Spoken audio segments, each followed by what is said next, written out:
कहानी एक इंसान और दो परिंदों की है। एक शख्स सुबह सुबह बाग की सैर के लिए गया और वर्जिश शुरू कर दी। वर्जिश के दौरान उसने महसूस किया कि दो परिंदे आपस में बहस कर रहे हैं। जब उसने गौर से देखा तो करीबी दरख्त पर परिंदे सुबह की ताज़ा ठंडी हवा से लुत्फ़अंदोज़ होते चहचहा रहे थे। एक परिंदे ने दूसरे परिंदे से कहा, ए दोस्त, हम कैसे मजे से हवाओं में उड़ते हैं, मगर इंसान कितना ही अजीम और तरक्की याफ्ता क्यों न बन जाए, उसको अल्लाह ने जमीन पर चलने वाला ही बनाया है। ये हमारी तरह उड़ नहीं सकता, फजाओं का नजारा नहीं कर सकता।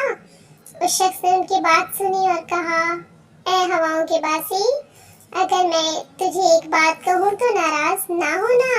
हम बेशक हवा में नहीं उड़ सकते, मगर हमने हवाई जहाज बनाया, वो हमारा परिंदा ही है। उसकी रफ्तार बहुत तेज है और शाहीन की सी कुव्वत और सलाहियत है। ये दुनिया के एक सिरे से दूसरे सिरे तक ले जाता है।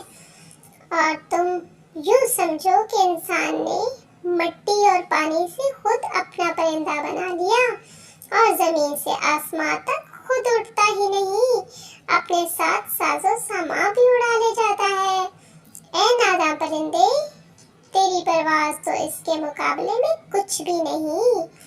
उस दाना परिंदे ने शख्स की बातें सुनी और कहा, ए इंसान, तूने जो कुछ कहा मैं इससे नाराज नहीं, वो सब सच है। ए इंसान, तू तो हर काम में अपना फायदा देखता है। बेशक तूने आसमान तक रसाई हासिल कर ली, जमीन की तहों तक पहुंच गया, मगर सिर्फ एक बात का जवाब दे दे, क्या तूने जमीन के सारे मामलात मसाइल हल कर लिए कि अब तूने आसमान पर उड़ना शुरू कर दिया? परिंदे की इस बात ने उस शख्स को झंझोड़ कर रख दिया और उसने उस बात का जवाब तलाश करना शुरू किया, मगर अफसोस, बहुत गौर व फिक्र करने के बाद भी उस बात का जवाब नहीं दे पाया।